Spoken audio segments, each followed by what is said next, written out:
Hey, did you hit the button? Because I don't really know. It says recording. Hey, how you, I don't see the button. Hey, how you guys doing? This is the producer from Brothascomics. Welcome to the Marvel Hacks, Season 10, Episode 5 of the Marvel Hacks, as we're going through Brian Michael Bendis' House of M from 2006 or something like this. It's Brian Michael Bendis, Olivia Coppel, Townsend on the tracing or whatever. We've been through the first 4 issues. Now we are on the back 4 issues of the mainline title. We are not taking off on any of the side angle books, just kind of focusing on this. It's been the Wolverine show if you've been with us for the first 4 episodes. It switches up a little bit now, but as a huge fan of the Matrix, Hutch, you ought to be a big fan of these particular books because this book is basically unplugging people from the Matrix. Basically, right? There should be some. I'm pretty sure somebody must have paid some money to the Wachowski group. Yeah, that's what they should have done. So let's get the introductions out of the way. Again, if you're watching this on YouTube or whatever, thank you for watching on our YouTube channel. From, I guess, the middle, it's the Sandman. Sandman, say what's happening. What's going on, people? I believe it's the Wachowski siblings now. I'm not sure what. I'm sorry, Hutch. Yeah, that's fine. They'll send me a bill. Don't misgender them. On the bottom right of the screen, it's Brother Beavis. What's going on, man? Still the X-Mansion, I see. Yeah, I was gonna put a new backdrop in, but like I was saying, I had to take a nap before this because I'm old. So we are, man. I couldn't leave the mansion. Yeah, recording on a somewhat, late for us Thursday night, but this is our usual recording time. Just probably been a long week or whatever. And then Hutch, you're here already. You're already jumped in, man. You had a big, I don't know, a Cthulhu or whatever the hell that was. It's Cthulhu. Cthulhu. Yeah. Cthulhu. He's missing a wing. We'll talk about that later. I guess. Yeah, I got nothing. So we're just hold on a second. I got a message from my wife over there. Hold on. You better not be podcasting. Oh yeah. I don't know who that is. So anyway, so we're gonna go over House of M tonight. We're gonna get a little bit of a COVID update. I guess things are relatively the same depending upon wherever you are and wherever you live or whatever. The other Swish 19 for 5-0. The other thing. Yeah, that's a whole different podcast or whatever. Absolute ridiculousness that's going on in this country with the same thing that's been going on for the past 400 years. So it is what it is in that regard, unfortunately. As far as I'm concerned, I haven't really watched anything. I'm back to work, been back to work for about a solid 3 weeks now. On the pre-record portion of this, I have to be at work super early in the morning now. So, I haven't watched anything in the last couple of weeks, just being back to work. Brother Beavis, you watching anything? You're still in work, out of work, hybrid model? What's going on? Yeah, I guess hybrid model in work, but it's nothing like 9 to 5. It's like whenever I can get the shit in. So, yeah, I've seen a couple things. I actually, I didn't sit down and watch a lot of this, but it was on, and I saw some of it. The Good Place, which I really wanted to hate, but I actually enjoyed it. Like, I wanted to hate Ted Danson. But I don't know, I enjoyed it. Like, I don't necessarily need to sit down and watch the whole thing, but yeah, I started watching that. And then the other thing was I started watching Lovecraft Country, and I think it's funny because like I had no idea what it was, and the producer was texting everybody about, hey, y'all watch Lovecraft? Y'all watch Lovecraft? Y'all watch oh shit, this is horror? I didn't watch it. Like I was like, this man educates our youth right here. Yes, if you've been with us on any version of the podcast, you know I do not do horror at all in any way, shape, or form or whatever. We'll come back to Lovecraft in a second to take a quick 20. I watched all of The Good Place, all 4 seasons. It's amazing in and of itself. You don't think that you're going to like it. I'm really not a fan of pretty much anybody on that show, but, Chidi and Janet make it very while and watching or whatever, as well as the dude that liked the Jacksonville Jaguars. I can't remember his name right. But I mean, it has its moments where it's just like, wow, this is pretty freaking brilliant. So yeah, I would. It's only 4 seasons. It might be 40 episodes in those 4 seasons. I don't even think it's that many. It might be 32. So it might be worth the dive in. Sandman, you watched anything recently the last couple of weeks? The only thing I've watching is we discussed it a little bit on the text chain.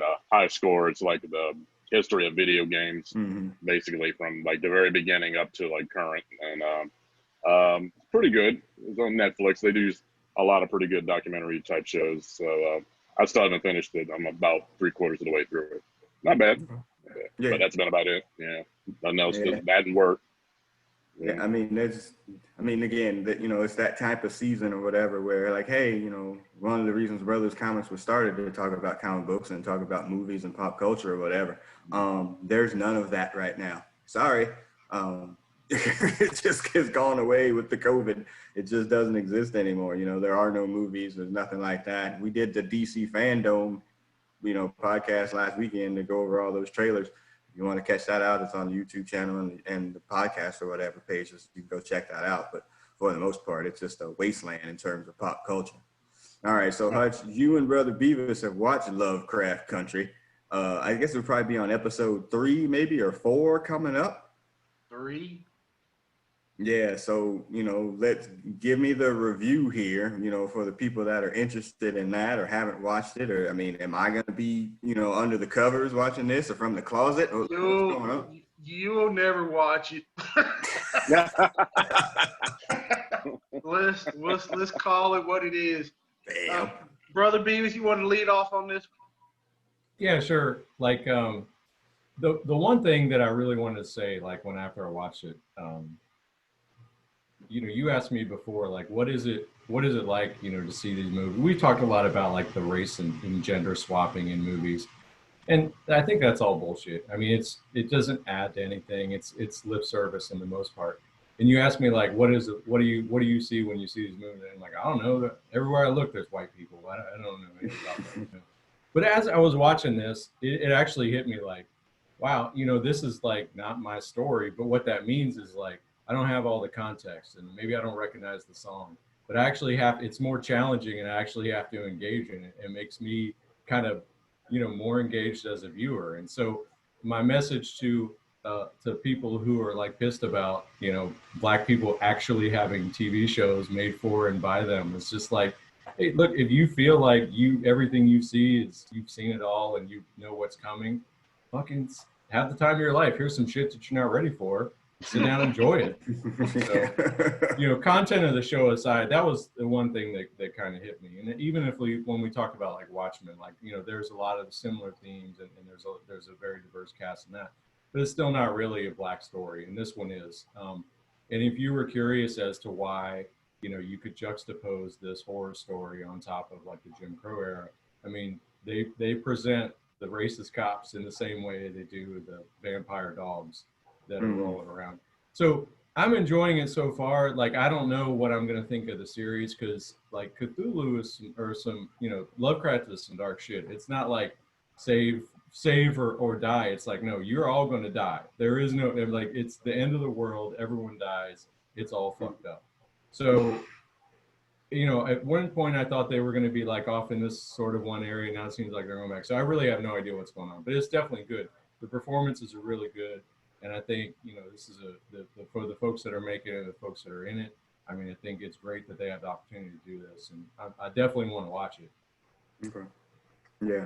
With Brother Reeves, before we started recording, he was like, hey, y'all held it out on it, brother. Why, y'all ain't tell me about Journey Smollett. Like, yeah. Man, we forgot. Yeah. Sorry about that. And she's great, too. Yeah, she's something else. She's something else. Hutch, Lovecraft review. I'm for those who do not know, and maybe you do now, I am a big Lovecraft Cthulhu fan.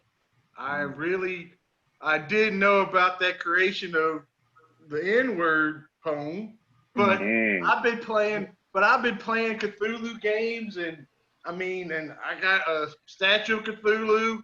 I'm all in. So when I heard, and when you hear Lovecraft, you're like, there can only be one Lovecraft. So I was watching it. It's very strange to see this movie or this show with black actors in it. When I play it and when I think about playing it, I do play myself usually or something like that. But to see a whole cast of black folks interacting in this particular time frame is kind of wild. It reminds me a little bit of Supernatural meets cults and occultists and crazy monsters, and it's kind of crazy. But I'm watching it. I'm enjoying it. We'll see what happens. Yeah. Some of the stuff that I read, we were talking about, the kind of the context from it, like a lot of people didn't know about like the incident in Tulsa or whatever when they watched Watchmen, and like until they heard about, until they saw Watchmen or whatever, or people are learning about sundown towns, from watching this or whatever. And it's just like, well, yeah, that is a part of the black experience, even in our area code from where we grew up, there were portions of towns or whatever that we knew for sure we could not be there when that sun went down. Definitely get the hell out of that particular place before that happened. So, I think in that context, kind of like what Brother Beavis is saying, like, hey, you know what? These are things that you can learn about if you choose to learn about it. I think a lot of people just focus on, the racist stuff, I guess, or that particular part of the story, or that particular, or the Lovecraft dude or whoever wrote it or whatever. I think people get lost sometime in the details and forget, there's actually an important story being told underneath their vampires, dragons, whatever the hell are in there. I have no idea. And again, I don't do horror. So. Mostly demons and occultists and Gotcha. mirrors into other worlds.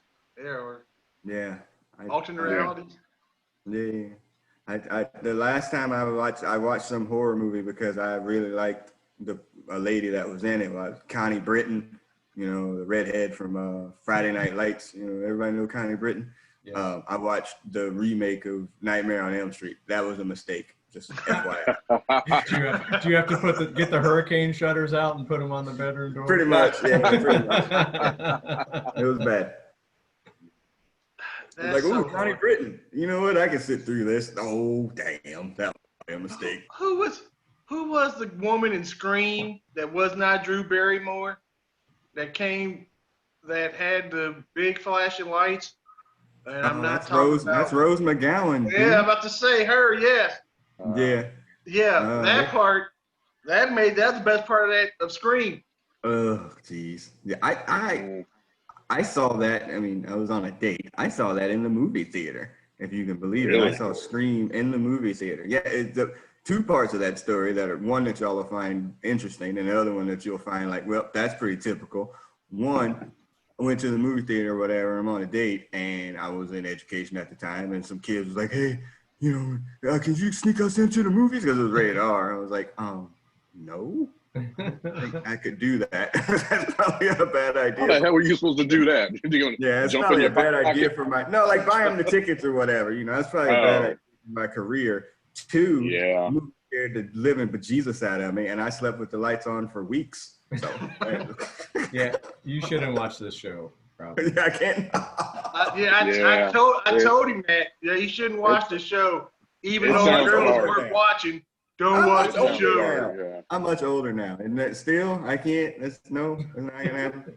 You can't handle the truth or the Cthulhu. Oh, damn.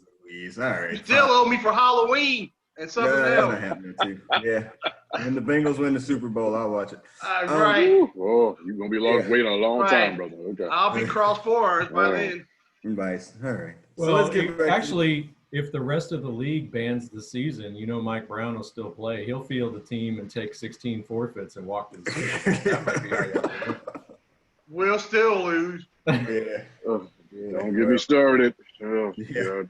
A slight off topic there. I'm sure his heart was in palpitations today when he saw Joe Burrow's tweet about, look, man, we got to support these black people. I'm sure Mike Brown was like, pay him on Friday. He's like, how come the scouting department didn't catch Ain't that this? enough? Who told him he could say that? Yeah, I didn't draft you for this. So He fired the scouting department. Like, y'all need to find out about this stuff. I knew we should have drafted two. So, Andy Dalton never did this. oh my God, that's hilarious. All right. Yeah. So let's get back to these damn books.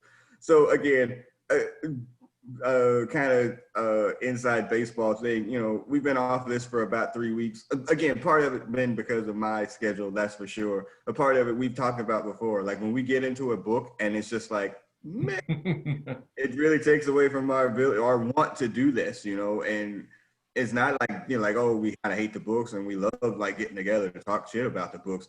That's not the issue. It's just, you know, like jumping into them sometimes because they're not necessarily really good. It just becomes like something to do. This book or this series has been, it's not terrible, you know, whatever, but it's not great either. It's not a page turner that you're like, oh, I can't wait to see the next book come out. So we're going to get into this book. It's going to be really like after the first couple of pages, it's really just a roll call of unplugging people from the Matrix. Like, I mean, that's kind of as I was going through it the second time. Oh, this is what we are. So if you're watching along on YouTube or whatever, you'll be able to see the pages as we go through. If not, just, you know, hang on. So if I can get this to go, we open up in Herman's head. It's Layla, Brother Beavis. She's this unknown mutant. Do we still know what these numbers are on her shirt, y'all? 4644. It's got to be some, I don't know, is it a metronome? Or I don't really know what's going on. We just assume it had something to do with weed. Well, we open up in her. Yeah, we might have open been the up classroom. One of them had a class in or something. You know. Layla's brain is Emma Frost has projected that out for her, and you know is trying to figure out what's going on. How does she have this particular power to be able to unplug people from the Matrix? Anybody? Looking at this right now. Did anybody get a kind of a like on the close up there a little bit of Rob Liefeld on Layla there? You mean like Rob Liefeld art like situation? As in bad? Well, I mean, I'm not saying it's bad. Like just on the close up, we don't not looking at her feet or her chest, but like looking at her face, like in that one like panel there, I was like, man, that's Liefeldian or whatever. But you know, it's maybe some resemblance, a little. There's get it when we can. Yeah. I didn't get quite that. I have done some internet research, and okay, go ahead. Hook us up. You're going to feel like you probably ought to known this. It appears to have been Nelson Mandela's prison number. Okay. He was the 466th prisoner to arrive in 1964. So his prison number was 46664. I definitely did not know that. Right. Wow. Okay. So is there going to be some moment where she gets out and frees people? Is that what this is? So she's freeing people from the apartheid of House of M? Is this what the connection is? The parable, I don't think so. Yeah. Okay. That's cool knowledge, though. I remember. Yeah, that is. That's deep digging, bro. That's thank you, internet. I just, you know, I mean, I'll talk about this later with one of the other characters, and you'll probably be able to figure it out.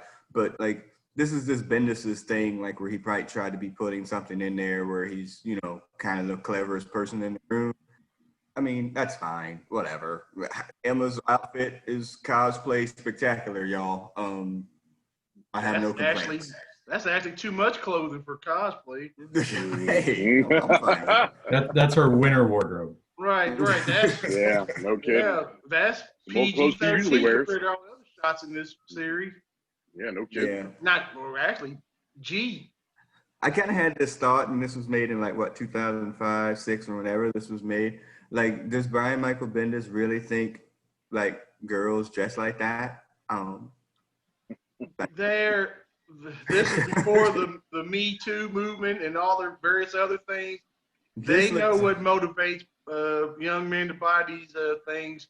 Man, that's a child. first off, and then secondly, it's very much what's that? Who was that? Oh God, what was that girl? What this is Avril Lavigne, you know, this is skater boy or whatever. Is this that time frame? Would that been when Avril Lavigne was like popular? You know, you're on the wrong podcast, brother. Sure. I know. Of course I know this. I don't know. You realize what I had to forget to pull Avril Lavigne out of my tail feather? Come on, man. That was rough. Yeah, you're wrong for me. Yes. Yeah, so Emma calls her a conundrum, you know, like she can't figure out like what she is or what is about her that makes her special. And though we don't really know what that is. And, you know, I think the assumption is she's a mutant, y'all. Would y'all say that that's fair? Or she's just an anomaly? She's both. Yeah. She would have to be a mutant, wouldn't she? I mean, they didn't say she just these powers just kind of developed on their own. So yeah, right.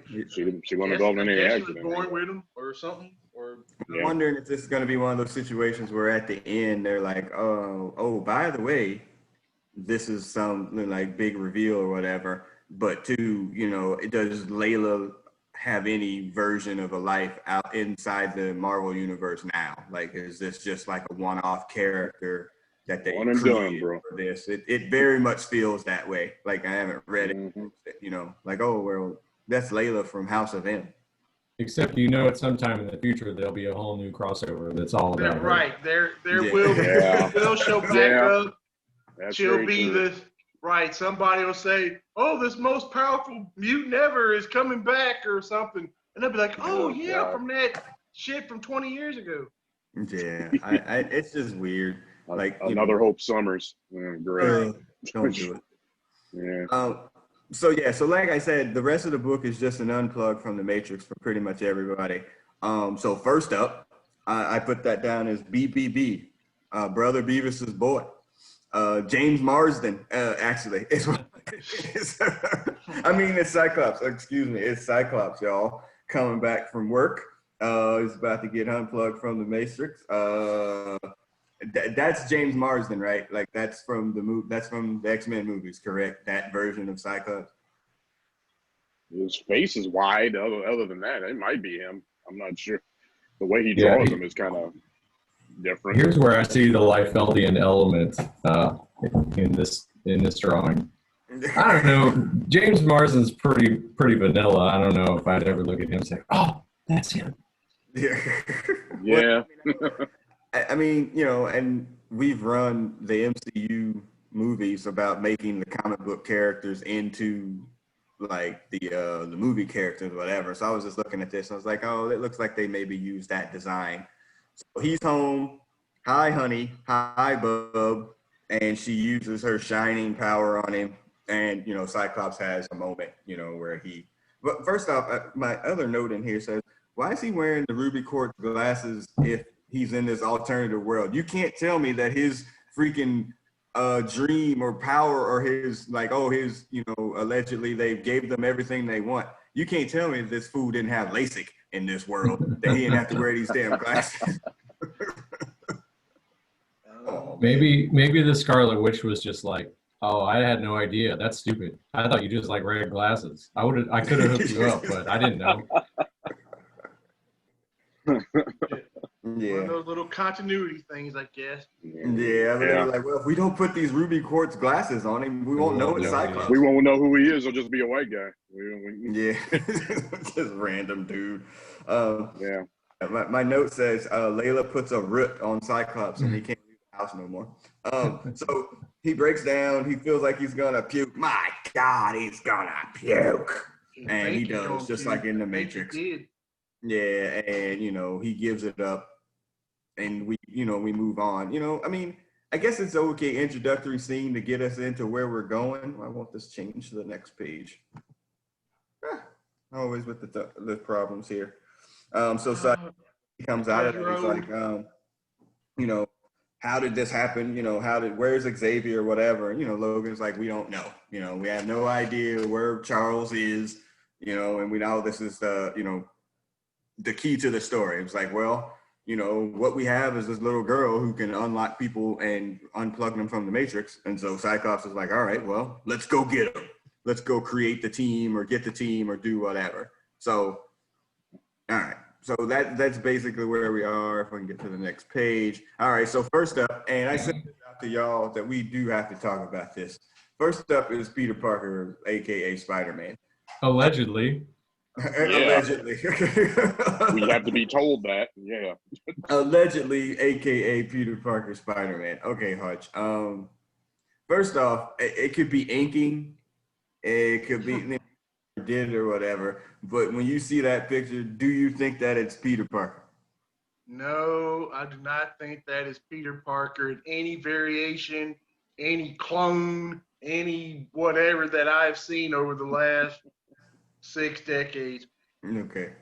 So, yeah, that part, one. Two, look at that cut. I mean, that is the fresh. I mean, Peter Parker has definitely gone to Brooklyn or the Bronx, Bed-Stuy, Jersey Shore or something. yeah, and gotten this haircut, like for sure. I mean, the part, the edging. I mean, what in the world, man? I'm like, Pete is super fresh. He's got the earring in. This version of him, I think, he's you know, everybody knows who he is. He's a star or whatever. So I guess he just came out the house looking like whatever. But this is definitely a different look for Peter Parker, Sandman. Yeah, and one I don't really care for. Yeah, just like Hutch said, this is the first time in, how old is this character? Over 50 years old? I have never, 60, good grief. I have never seen Peter Parker with a fresh shave, with a fresh cut. I mean, come on, man. This is that is a very ethnic haircut he's got right now. Just put it that way. I just when the first time I saw it, I was like, Peter who? Yeah. I didn't catch it at all. So he's out on the stroll with his family, and everybody's alive. So if Scarlet Witch is giving people what their wish is May is alive, Ben is alive, he's married to Gwen Stacy. That says a lot about his relationship with Mary Jane. He's got apparently he always wanted that haircut. Apparently. He wanted to look fresh all the time, and not like. If I could just be free from this shaggy hair. And being a nerd. Flash Thompson's only beating my ass because of this. If I had a fresh cut. Him and Flash Thompson might be having a little thing going on, actually. Yeah, you know what? Yeah. See, lines stepped over. Okay, that's all that is. You see lines, I see new stuff to talk about. Yeah. Well, here's the other bit that I like. There's a couple of bits I got on this. One where they're like, hey, you know, his family's like standing there like, hey, daddy funny. And I think, what's his kid's name? His name is Richard. Was that his dad's name, Richard Parker? I believe right. So. Yeah, yes, I think Mary so. and Richard. Yeah, okay. So that's his dad's name. All right, so he's got his whole family. His kid's named after his dad. But then when he faces off against the heroes or whatever, like there's that wide shot with everybody standing there, like looking over his shoulder or whatever. Okay, the two dudes on the left and then the dude on the right next to Cloak. One, who the hell are they? And two, they have zero dialogue in this entire ass book. So who's on the left? Well, I don't know who's who because they all look the same to me. But remember, there's Danny Rand and Mark Spector. One of them is Iron Fist. And okay, Hawkeye is there. So who the hell are these two? Mark Spector is one. Moon Knight is one of the other ones. Moon Knight, that's right. They couldn't find their costumes? Well, they don't have powers. Right, they're humans. Yeah. They're sapiens. Sapiens. Hey, tomato. Sure, sapiens. Well, Abe sapien. That's what they say in the book. Yeah, sapiens. That's funny. I want to go back for a second before we get Peter unplugged from the Matrix. When we saw Cyclops coming back from his job or whatever before he gets unplugged, what kind of job y'all think Cyclops would have in this wonderful different world? Like seriously, he had a briefcase and he was in a suit and a tie. Like what kind of job, you think Scott Summers in a magical world where he didn't, have to be burdened down with being a mutant or whatever? What kind of job you think he's like headed towards? Leader of the X-Men. It's the only thing he's ever done. Hey, like, wouldn't he be like a teacher, engineer type person? Yeah, they always talk about like his knowledge of math and angles and all that. Right. So. His geometry knowledge. Maybe, maybe. Damn, Right, Professor he's probably Cyclops. a pilot on the weekends. Yeah, Professor Cyclops. I believe he was a DJ or something. Not a DJ, but a radio announcer. And the old X-Men in the single digits and stuff like that. Yeah, it made no sense then. It doesn't make sense now. Yeah. So, Cyclops, let that beat drop.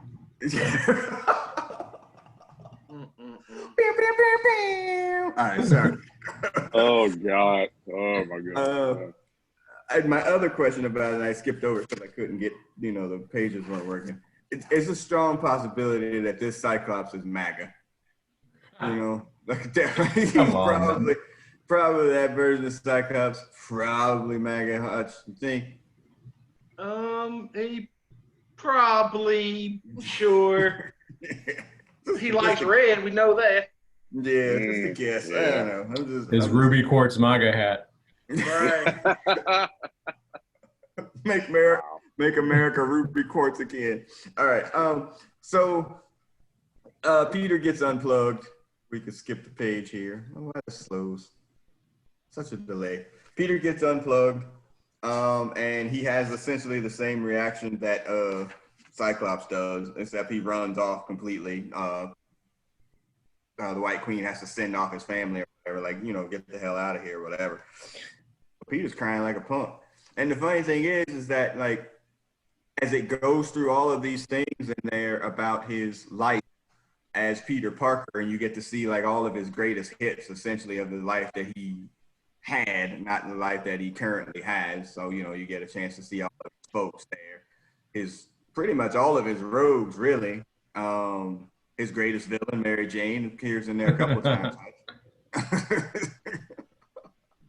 There's some great artwork here, by the way. I kind of like all of that stuff. It looks pretty good. Nothing major. And then he gets a chance to see when he killed Gwen Stacy, because he did. He gets a second flashback. Yeah. He did that shit. Yeah. Yeah. Ouch. Wow. Yeah, he did. I mean, that's just a Well, given. she would have hit the sidewalk if he hadn't, but Well, but what's still, he gonna do? Well, at least he would have known at that point that he didn't do it. I'm an apologist. We all can't be heroes. Yes, I am. Yeah. Spider-Man. No one takes more L's than Spider-Man. I defy you to find somebody more. Wait, Batman? Wow. Batman. He's rich. He's rich. He's rich. You can throw money at problems. That's a big deal. Superman, he lost a whole planet. Yeah. Yeah, and he's a god. Yeah, boo. So, my emotions is Peter, basically. He just is really struggling here. And they're like, well, who's going to go talk to him? And of course, noted best friend of Spider. Yeah. The worst possible one to go and do it. Noted counselor, consoler of people's feelings. They send Logan in to go talk to him. Your local maniac.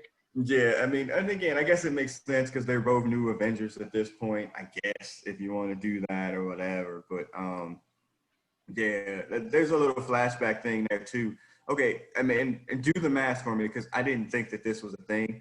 They're like, after she runs off, they're like, man, who was that? They send off Gwen Stacy. Who was that lady? And Luke Cage was like, Gwen Stacy. She died, a few years ago. Was Luke Cage even a character when Gwen Stacy died? No. Wasn't that early 70s when she died? Late 60s, wasn't it? Yeah. I didn't know that she was an actual. I didn't think she was an actual character about the time when Luke Cage was developed as a character in and of himself. and his hair. Luke Cage is like mid-70s, right? Well, something like that, 75. yeah. Maybe the early 70s, around Maybe. around Shaft and all that stuff, I think. Yeah, that's blaxploitation, man. There you go. I'm guessing because I was only a wee lad. But wee lad. Yeah, this other thing that bothers me, and this happened when we reviewed Civil War 2, also written by Bendis, where you have like all of these supporting characters, literally just supporting characters. They're just standing there. They don't say anything. They don't do anything. They don't fight nobody. They don't smack nobody. They don't do anything. They're just standing there. That shit's annoying to me. Like, and I'm pretty sure Olivia Capel did Civil War as well. Like, they're wallpaper. There's they blend in. They give it's better than just a big white room. Yeah, but it doesn't do anything for the story to just have them standing there. Like, if that's all they're gonna be, I mean, Hey, we just went over like, who is that? Moon Knight? But you're proving my point. I'll give you a gallery of bums. Yeah, but also, well, I mean, it's not. I mean, his name is Mud in these particular parts, but it's like the old Bill Cosby joke about like, hey, you need somebody to sit on that bench so it don't fly away. So, hey, all right, Moon Knight and whoever, just make sure that nothing else happens. Let's get some D-listers in here. Yeah. Mark Spector, you will have a movie in 18 years. Yeah, they're trying to make one now. Yeah, for 18 years. Yeah. Well. And that wasn't his. Yeah. So Peter gets all upset. He's like, you know what? I'm gonna kill him. When I'm gonna kill Magneto, I'm gonna kill his sister. I'm gonna kill his whole family. That's it. Like, I'm done. How did he do this to me? Boo hoo hoo. And I mean, again, like, I guess I could totally understand this whatever thing. It's just hard to take him seriously with this Eminem haircut. It's just. I mean, it's the real Slim Shady Parker, dude. Yeah. Sure. Get emotional. Your world is not real. Let's go kill Magneto. I think you got incredible strength, and he has an unearthly force field. Go get some. It always comes back to the Marvel game. Oh, jeez. I think it's Shift X. But what? Yeah. So, good luck. Yeah, it's just weird. I mean, again, you could understand, I guess, the level of emotion there, but it just seemed kind of like, this book oftentimes feels like, hey, we got only 4 more issues. We got to start to wrap this shit up.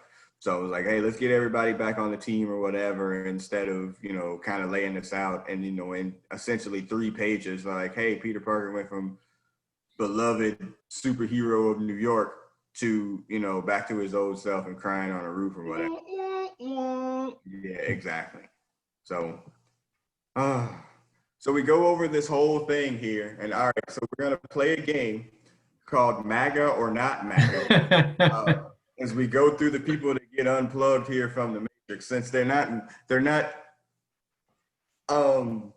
important enough to actually get dialogue in these particular situations. They just get Layla staring green eyes at them. So we're going to play this game. So the roll call. Kitty Pryde in Cincinnati, Ohio, by the way. Kitty Pryde, Not MAGA. Sandman.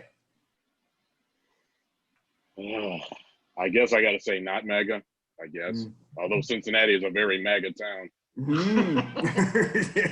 Brother Beavis. Yeah, I was thinking along the same lines. She might have a red hat, or she's at least dating a dude that's MAGA. Oh yeah, she married, and she also married Star-Lord, who was definitely MAGA. Oh yeah. Oh God, yeah. Hush, MAGA or not MAGA? She's a member of the Teachers Association. She's not MAGA. You know what? That's a good point. If she's an educator, she's probably pro-union. She's probably not MAGA. Well done. All right, Dr. Stephen Strange, MAGA or not MAGA? Hutch. Duh. He is. He's probably at the convention right now. Brother Beavis. No, he's educated. He can't be. Oh. That's. I don't know. It's interesting. That PSA. Good one. Sandman. I'm gonna have to split it here. Before the magic, definitely MAGA. After the magic, Not so much MAGA. Yeah. Political office. Yeah, he's seen too much. Like, he's still a Republican, but he's not voting for Trump. Yeah, it showed him too much. All right. Moderate. Captain Marvel. I'm going to go first. She's military. It's a strong possibility. Oh, yeah, that's right. Red sash. Hutch. Captain Marvel, Carol Danvers. Wait a minute. She was the most popular superhero ever. So she was going Hollywood. She's non-MAGA. No. Brother Beavis. She's got the red sash. She was the cop in the new Civil War. She's MAGA. That's for sure. For sure. Sandman. I got many military friends, as you could imagine. That heifer MAGA. I'm sorry. For sure. All right. Tony Stark. Hutch. He's MAGA. Definitely. Brother Beavis. Yeah, I was going to give him the benefit of the doubt, but he's rich, so. Yeah, he get that. I need their tax cut. Yeah. Yeah. Just skip this one. Come on, man. Yeah. All right. She-Hulk and Daredevil, or Matt Murdock and Jennifer? What's her name? Walters. Yeah, Jennifer Walters. I'll go. Daredevil is. Matt Murdock is probably not MAGA. Probably not. But Daredevil is definitely MAGA. If that makes any sense. Matt Murdock probably. But Daredevil is definitely for sure beating the hell out of some immigrants. He's definitely MAGA.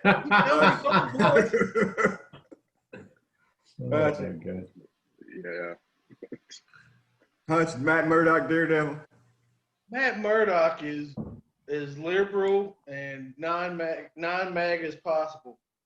Yeah. Brother Beavis. I agree. Sandman. He works for free. Yeah, I understood. Pro bono. Yeah, that alone ought to tell you. Yeah, he ain't no MAGA. Yeah. Right. Annie Banks nurses. Man, what's that got to do with anything? They're brown. He also he befriends crack. He befriends heroin addict suit. What the hell does that mean? Some of his best friends are heroin addicts. Right. You can't be racist. Right. He works in Hell's Kitchen. Oh my God. You ain't gonna see Trump over there. Yeah, I guess. All right. Jennifer Walters, She-Hulk, Sandman, MAGA, not MAGA. This is kind of. Isn't she a lawyer now too? Or was a lawyer? A defense attorney. A defense attorney. So she got money. She don't seem like a MAGA to me, but she a lawyer? I'm gonna go MAGA with her too. Yeah, I can't. I can't see it. She making money now. She MAGA. Yeah, I tend to say MAGA. Like when he needs the green vote, he rolls her out, and she can talk about like. I think she practices in Cali, so she's non-MAGA. Well, I mean, she is a defense attorney, so she's probably not pro law enforcement as much. Well, she seems liberal, I'll say that, but I don't know. Still, it's probably or the Green Party, so that's liberal. Yeah, it's probably on the line. It's very close. All right, so 100-year-old Steve Rogers. Slightly wearing a freaking hat, a MAGA hat there in here. I think we determined that this version of Steve Rogers is definitely MAGA, correct? Correct. He's already 150 years old or whatever. Yeah, he got no choice. There's no way he's kneeling for the national anthem. So. Oh God. Oh God. Freedom. Yeah. I fought for your freedom. Yes. Well, it's weird though, because they're like, yeah, what about him? We could use it. At this point, he's no use to us at all. There's no way that they're going to let Cap. I mean, I haven't read through this. There's no way that Cap doesn't become some version of whatever in there. There's no way that they write him off. Like, I just can't believe that or whatever. So, yeah, that's just weird. Yeah, I just saw that. And I was like, well, we got to do something with these little freaking reveals. So might as well just go through it. So we get this wide shot of all the heroes, and I'm like, this is a really tiny room. to have all these people in here like that. And who's that with the gun looking out the window trying to do his best Malcolm X, Hutch? It's like, by any means necessary. Ain't that Winter Soldier or something, maybe? Oh, that could be. We were trying to, I couldn't figure it out. I was trying to, because there's 3 of them this week, and there was 2 before. So it's definitely Mark Spector and Danny Rand. I don't know who their friend is. Danny Rand's got that other jumpsuit on. Yeah. He's got the Spector yellow stripe. Has the double holster thing. So I don't know who this guy is. I don't know who that is. Yeah. Emma Scooby-Doo explains the plot about what they need to do. Essentially, we need to, find Xavier. Find the gatekeeper. Yeah, find Xavier, end this thing with Magneto, blah, blah, blah, blah, blah. And then we go through this whole bit with Hawkeye about, he's still, not down with the mutants or whatever. This version of Clint Barton, MAGA or not MAGA? MAGA is hell. God. Even a dispute. Just by the way he acts, he's a mascot for MAGA. Yeah. Good grief. Yeah, I mean, I find this shot like there's a great shot of like all the heroes in there, other than the fact that they're on top of one another. But again, we get into this thing where you have all these silent heroes of which you don't really know who they are or why you would know. Like, who's the blonde lady? That's Jessica Drew, right? No, Black Cat, and Felicia Hardy. Like, she's been in like several panels, but it hasn't uttered a word of dialogue. So we don't need her to. Why? I don't know. Why is she even in there? Of all the. That's what I said earlier. All the F-list characters. Yeah. Yeah. I don't know. Yeah, White Tiger's gone now. Yeah, and she didn't. Yeah, they just forgot to draw her in. I don't think there was anything else. You had to go out and get cokes. She-Hulk's leggings are interesting, or her outfit. Yeah, it's nice. Come back to a conversation like that when we get to the last panel on this book. But yeah, it's I like Doctor Strange. He's deep in thought as well. I think he's asleep. I can't wait for the Illuminati to get back together. But hey, man, look, it's been a comic book, and we're gonna get a comics fight. It's Wolverine's terrible group, essentially, that shows up to fight. So we get from left to right on your radio dial: Toad, Mystique, Nightcrawler, fighting cops. Well, I mean, think about it like this: taking out Mystique's ability to shapeshift. Typical strength. Who's the black-haired lady? Is that Viper? Jessica Drew. Jessica Drew. That's good right. Strength. Yeah. If good, maybe good strength, probably typical as well. And she's then probably excellent. Yeah, I'd say excellent. Yeah, I'd say excellent. That's okay. And then Rogue's probably incredible. Yeah, I think so. He's amazing. Amazing. Oh, yeah, I think he's right because what's her name? To the interwebs. What's her name? Had amazing strength. Yeah. Colossus was monstrous. I think she was amazing.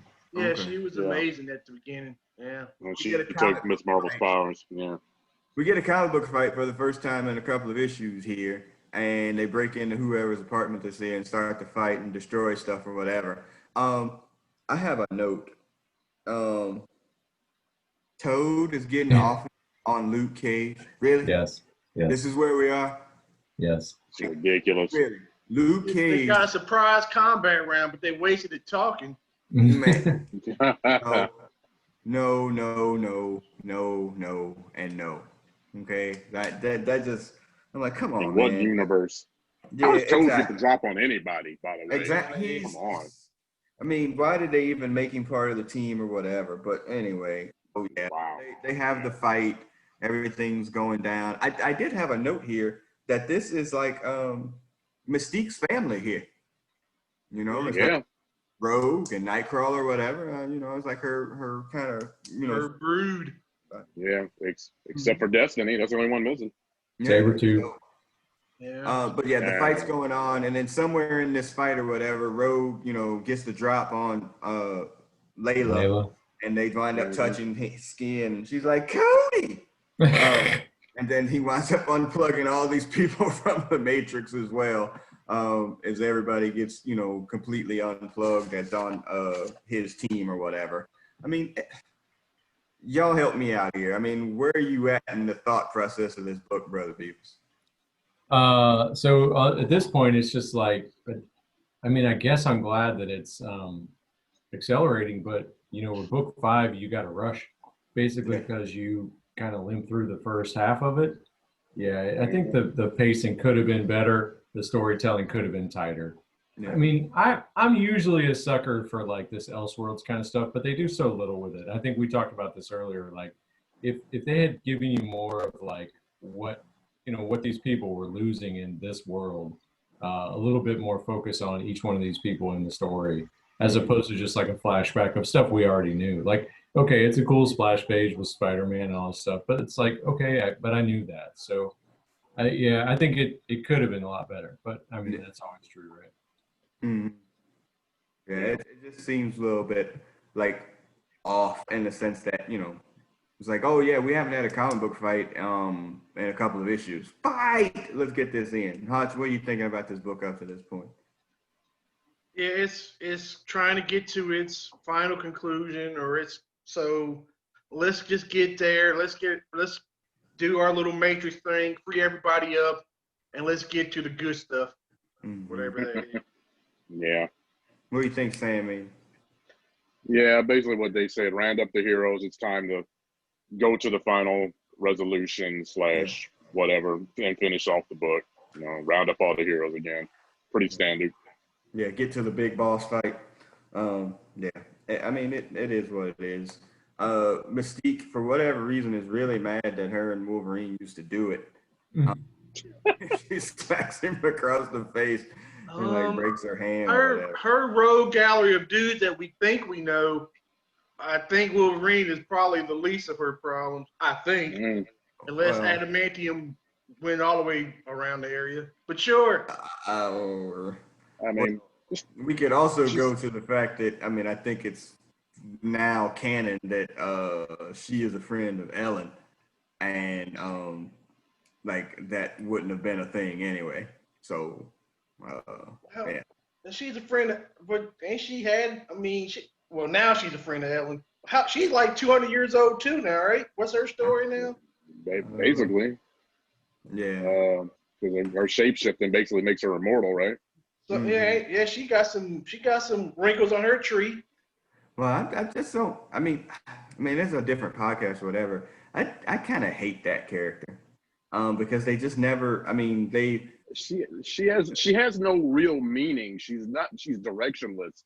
Whenever they need someone to, I don't know, someone to do something, they pull out Mystique to fuck shit up for no real reason other than, oh well, I'm Mystique and I'm this is what I do. What the fuck? They always do this with her.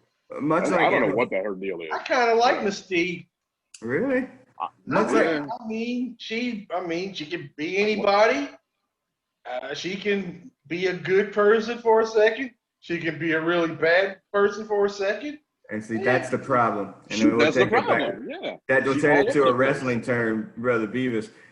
She's her too many face and heel turns, man. Like you just don't know like what her intentions are, and it's just like freaking Emma Frost. Like I don't know if you're a heel. I don't know what to do with you. Yeah, it just makes everybody look stupid because they fell for it again. Yeah, and I think the problem I have with her, she definitely has cool powers, and she usually has an agenda. But they put her in situations where like she's straight up fighting other heroes. It's like that's not her. And then we have the whole Jennifer Lawrence issue where they tried to make his character something it wasn't. Now that's God. Now that part of it. Yeah. Thanks for nothing, Fox. Well, it's like she gets into these situations where she's like on the X-Men team, and it was like Sting joining the Horsemen. It's like, dude, yeah, like you're about to get jumped and turned on. Like, wow, what are you doing? Like this is gonna end bad, right? Like how in the world? He's advancing the story. That's what he's doing. God Almighty. They couldn't get Wolverine a clean shirt at any point in this. No, of course not. Yeah, no. Yeah. Well, You said in Rogue, a wife beater. I mean, it's actually a shirt for a change. He done beat a lot of wives with that one. Yeah. And they beat Rogue him is like, back. Rogue's like, she's not even human. What's up with this girl or whatever? Blah blah blah. Why did she freak out like that? By the way, I didn't. That was kind of a question mark to me. I was like, why does she act like that? I don't know. Oh, we skipped the game, by the way. Mystique, MAGA or not MAGA? Oh shit! From the South. He probably votes both sides. Yeah. She's got illegal ballots. Brother Beavis, MAGA or not MAGA? Mystique. I guess I'll go not MAGA. Really? Yeah. I don't know. I don't know why I say that, other than usually if she's affiliated with the government. I don't know. Maybe this is it. I was gonna say usually she's affiliated to the government. She's up to some kind of no good, but maybe that means she's MAGA. I'm sorry. Yeah, she is the swamp. She is the swamp. Nightcrawler, MAGA or no MAGA? Super religious dude there. Oh yeah, but he's a person of color too, so there's only an 8% chance. Very much so. Difficult. He's been persecuted all his life. Yeah. Made fun of. Yeah, they ain't gonna accept him on the MAGA side. Right. Fuck that Herschel Walker.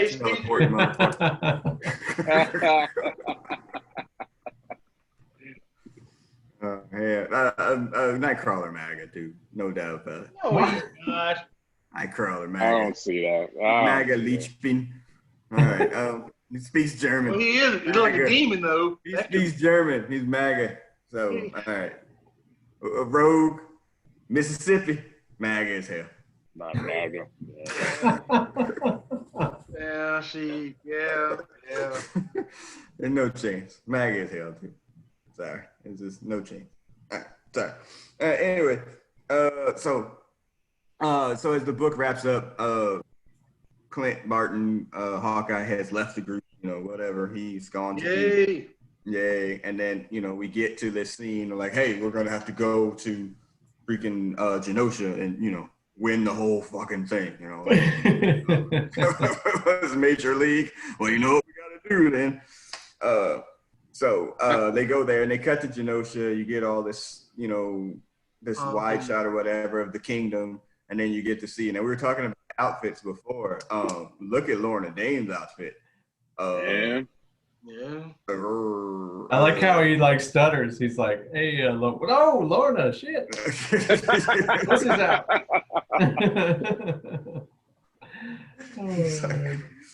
He's like, talk about a character who has done nothing for 40, 50 years, but have green hair and wear different outfits.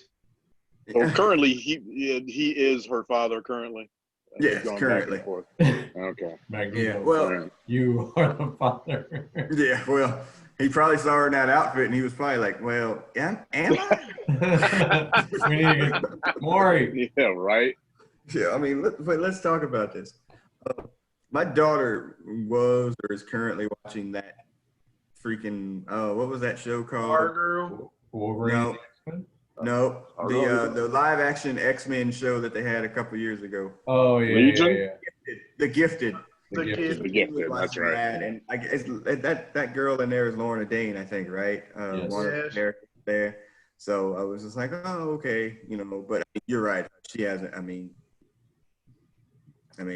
there's no good Lorna Dane story. I don't think that I can think of. She's just somebody that. I'm trying to think. I liked her in the X Factor run. I thought she was a good addition to that, and they told some good stories there. But beyond that, she had a brief run with Zayla Dane and when they were in Savage Land and Malice. Malice, that's the only thing I can remember though. Of any substance. Yeah, it's just a weird character that they married her. No pun intended, I guess, to her father's powers, and so she, just becomes just the female version of him, but the one that nobody cares about because they haven't given her anything to do because they can focus on his other two children. There we go. Well, actually, only got.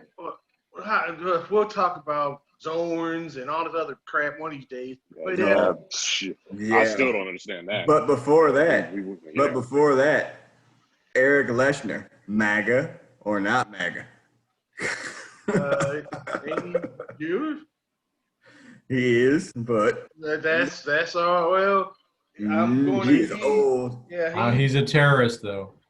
Yeah, but he's white though, so that doesn't really count. He's not a terrorist. He's a domestic disturber. Yeah, gets a different adjective. Non-MAGA. Antifa. Magneto MAGA as hell. What you talking about? Eric Leshner. His attitude is all MAGA, but yeah. That dude is MAGA as hell. So we basically glossed the entire Marvel universe as MAGA tonight. And?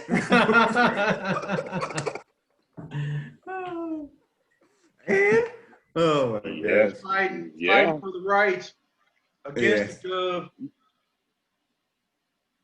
Yeah. So the book ends on essentially, he's got this big party coming. Dr. Doom is coming. I don't know if Dr. Doom definitely MAGA. He wouldn't vote. He wants to usurp.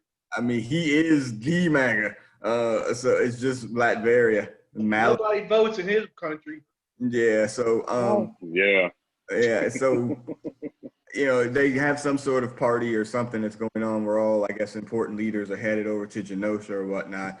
And, you can kind of tell that Magneto is disturbed by this particular situation. And, somebody's trying to come get or take him. He comes and goes and visits his friend's grave, and it says, Xavier's Memorial Garden or whatever, here lies whatever. And, that's the end of issue 5. I mean, again, the pacing, as Brother Beaver said, it's just, we're just kind of rushing to the end here. You're going to get to issue 6, and I know issue 7 or 8, even though I haven't read ahead, it's probably going to be all so in the last issue. And so, you really only have 2 more issues to kind of tell this story, how whatever happened, and then how you're going to resolve it in the last 3 books. I mean, again, not a terrible thing or whatever, and not a terrible book, but just, kind of a means to an end. What say you, Sandman, as we got to the end there? Yeah, basically what we just said before. They're trying to wrap it up and get to the big fight at the end, which that's just disappointing to me because I said this before, but I was looking forward to seeing what Magneto would be as this ruler over basically the Earth. That now that he has everything he wanted, and they're in the book the least, the ones I was looking for the most, it was a wasted opportunity in my opinion. Yeah. I read an internet rumor, Brother Beavis, that there might be a coming out of this Vision and WandaVision or whatever TV show that their introduction to the X-Men might be some version of this. Where they, she no more mutants them out and, going, based out of, she kind of loses her mind a little bit after what happened after the events of the Infinity War, and she no more mutants them out and then eventually brings them back. That could be interesting. Well, it would make sense, like if the whatever the last mutants that were left became the X-Men, you could see that would sort of cover up for the fact that shouldn't there be more of these people, but and that could be the impetus for them actually kind of becoming known, whereas maybe they weren't before. So that could definitely work. But I don't know. I'd be surprised if they pull off something that makes that much sense. I suspect at some point they're just going to say, "Hey, these are the X-Men. Shut the fuck up." There's like, we don't know your explanation. Y'all wanted this movie. Shut the fuck up. So stop playing around with us. In my vision, I see them going back to that big, gigantic Thanos fight in Wakanda, and we're going to see those silhouettes of people. They'll be the X-Men, and they'll just kind of wrap them into that. No, I think we said this since, or I've said it or whatever. I definitely think that their movie tie-in is going to be tied to Krakoa. I think that's like they've been on Krakoa. There was no reason for them to come off of Krakoa. They were just perfectly happy being there, not being brought into the world. And then some sort of event is going to have to bring them out. Like it just that Krakoa just seems so, I don't know. It just seemed like such a weird thing that came out of nowhere, really, with this X-Men, those X-Men books for House of X. It just seems very movie-like to me. On an island, a living island, smoking, making weed, or making drugs. Smoking weed. You know, I mean, but you could introduce them that way, like, hey, we got this, you know, we got this stuff to help you for your brains or whatever. Not weed, but I don't know. But Hutch, what do you think of the book overall? It's a C. I will see more later. Yeah, nothing. Yeah, nothing. It's not in my collection. Let's say it like that. Yeah, that's terrible too. All right. I mean, like I said, you know, we're halfway through the book. We'll get our way through it. We're gonna get ourselves, you know, probably once we get to issue 6-ish or 7-ish, to be thinking about, you know, what's our next series. You know, and I kind of had that in the back of my head for a little bit here because, again, this one has been so meh. And I'm hoping that it ends. And y'all have read it before. I have not read this, so I'm hoping that it ends better than the middle parts because it's been very kind of touch and go here as it's gotten through the middle parts. So that'll wrap up for tonight for House of M issue number 5. You'll be able to find this podcast on SoundCloud, iTunes, Stitcher, Google Play, Spotify, iHeartRadio. Again, you can watch us on the YouTube channel at Brothascomics. Just search at Brothascomics on YouTube. It should come up. You'll see a lot of the videos from these particular incidents. If you like football, there'll be football videos there. And if you've ever been to a Comic-Con or whatever, I've interviewed a whole bunch of people, and you might be able to see some stuff there. Speaking of which, I want to throw this out there to y'all, and I sent this out, I think, in the text chain the other day to kind of wrap up.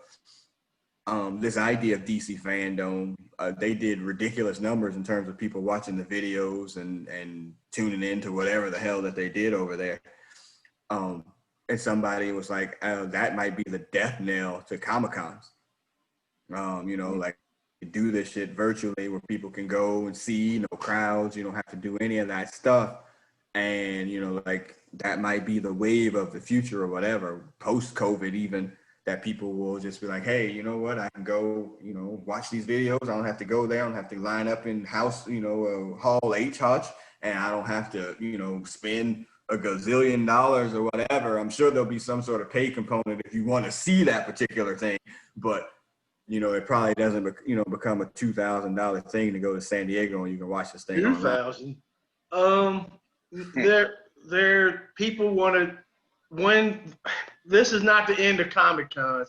Comic-Cons are too big. They're too tied into the people. People want to see these folks. People want to get autographs.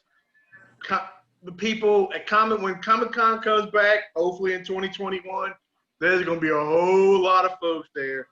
Yeah. People are going to be chomping at the bit to get out. Being stuck inside this long. So it'll still exist. Yeah, but I understand what saved up $3,000 from this year. It'll have $6,000 next year. Yeah. I also would say that, like, even if you think that the audience would prefer to do it this way, the people that put it on do not. They want to have an actual event. The cities that host it want to have an actual event because Comic-Con isn't getting all of that $3,000 to $6,000. You know, the whole community and there's too much money involved in it. Yeah. That's reasonable. There's a big, gigantic football stadium there that's empty now, so they get the revenue off of that. Yeah, I mean, I think you know, probably the only people that are like, hey, let's do it this way is probably the talent. To be honest with you, because they don't have to go out, they don't have to glad hand people, they don't have to do any of that stuff, and they can just go talk. You know, and have a completely controlled environment where they don't have to, you know, interact with any of the plebeians. But yes, you say that, and I think for the most part you're probably right. But then I think we all saw that Cumberbatch dude walk into the damn comic book store in costume and freak them dudes out. Yeah. They like doing shit like that. I just they like doing shit like that. If that character likes doing it, I mean, old boy from Breaking Bad, he loves going into places, you know, doing shit like that. They love the fans. They don't want to get whatever and pick and kiss by dudes, but they love all the other stuff. Yeah, I hear what you're saying. I just think probably the overwhelming majority. I mean, y'all been to cons or whatever. I mean, you can rank it from the lower level talent artist dudes who won't even look up from their sketchbook, like while they're sitting at their booth, you know, all the way to, you know, the high end dudes that are just like, look, just get me the hell out of here. You know, I'm gonna come in, I'm gonna say all my key catchphrases, and then I'm gonna walk out that back door, and I'm never gonna see you nerds again. So. I mean, Stan Lee he needed to be at these on a camera doing these things controlled, but he would be out there every year doing these things. He loved it. I think most of these characters love it, and they get paid to be there, and you end up buying it. That's what they really love. I didn't buy shit at Comic-Con because I wasn't there. If I was there, I'd have bought something.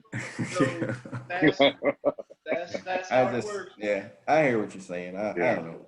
It'll be interesting to see how it goes. Like, I mean, I think that's probably like that DC fandom event probably was like, whoa, you know, we can do this type of thing in one particular spot or whatever. I'm sure we'll definitely get some copycat killers is basically what I'm saying.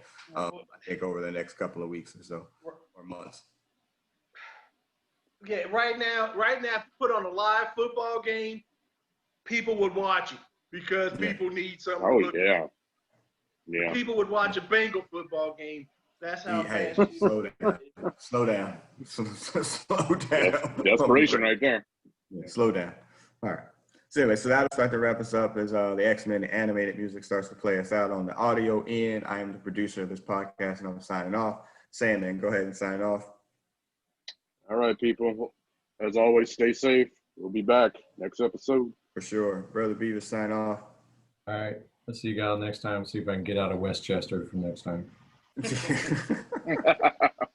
Charles Xavier, definitely MAGA. Let's go ahead and sign off. Yeah, if you see dudes in robes, just run. Okay, nice.